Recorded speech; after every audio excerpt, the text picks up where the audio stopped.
Hi, welcome to Gattu's kitchen. ఈరోజు నేను మీకు కరివేపాకు పన్నీర్ వేపుడు ఎలా చేయాలో చూపిస్తాను.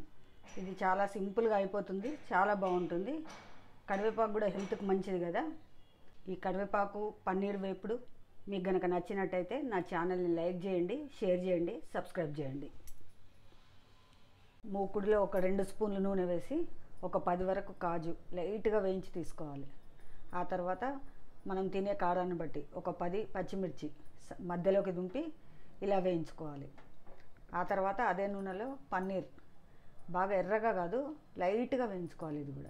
ఇది పక్కన పెట్టేసి ఒక 4 గుప్పిళ్ళ కరివేపాకు కడిగి కొంచెం ఆడబెట్టేసి, కడకడలాడొద్దు, ఇది మెత్తగానే ఉండాలి. ఇలా కొంచెం వేయించేసుకొని స్టవ్ ఆఫ్ చేసుకొని కొద్దిసేపు వదిలేస్తే ఇది కొంచెం బాగా వేగిపోతుంది ఆ వేడికి. ఇప్పుడు మనం పన్నీర్ వదిలేసి ఇవన్నీ మనం పచ్చిమిర్చి, కాజు, కరివేపాకు, కొంచెం ఉప్పు వేసేసి గ్రైండ్ చేసుకోవాలి. నేను ఇలా ఇనుప మూకుడు పెట్టుకున్నాను, ఐరన్ మూకుడు. ఇందులో ఒక 3 స్పూన్లు నూనె వేసుకున్నాను. నూనె బాగా వేడెక్కనివ్వాలి. ఒక పెద్ద ఉల్లిపాయ చాపర్లో వేసుకొని ఇలా చిన్నగా కట్ చేసుకోవాలి. ఇదంతా ఇందులో వేసుకోవాలి.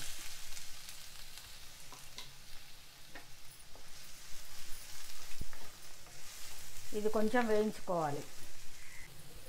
ఒక 2 చిన్నగా కట్ చేసుకున్న పచ్చిమిర్చి వేసుకోవాలి. ఒక 10 వెల్లుల్లి కచ్చాపచ్చ దంచినవి వేసుకోవాలి. కొంచెం కరివేపాకు వేసుకోవాలి. ఇప్పుడు మనం లైట్గా వేయించుకున్నాం కదా పన్నీర్, అది కూడా వేసేసుకోవాలి.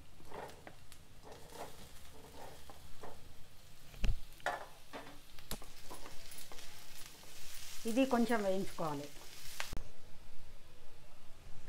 ఇప్పుడు మనం కరివేపాకు, పచ్చిమిర్చి ఇవన్నీ వేయించుకున్నాం కదా, వేయించుకొని పేస్ట్ చేసుకున్నాం కదా, ఈ పేస్ట్ ఇందులో వేసేసుకోవాలి.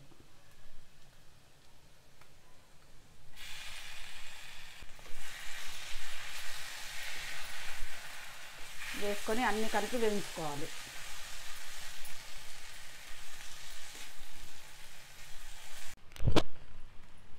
మనం వేయించిన పచ్చిమిర్చి, వేయించిన కరివేపాకు, కాజు అవన్నీ మనం గ్రైండ్ చేసేటప్పుడు కొంచెం ఒక 2 స్పూన్ల వరకు నీళ్ళు పోసుకోవాలి, లేకపోతే అది మెత్తగా కాదు.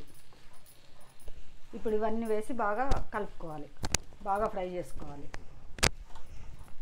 ఇవన్నీ ఇలా చక్కగా వేగినాక ఒక 2 స్పూన్లు ఎండు కొబ్బరి పొడి, ఒక 1/2 స్పూను మిరియాల పొడి, 1 స్పూను ధనియాల జీలకర్ర వేయించిన పొడి ఇవన్నీ వేసుకోవాలి.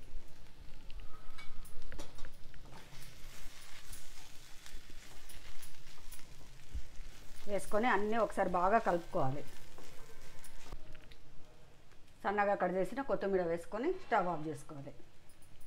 కరివేపాకు పన్నీర్ వేపుడు రెడీ అయిపోయింది.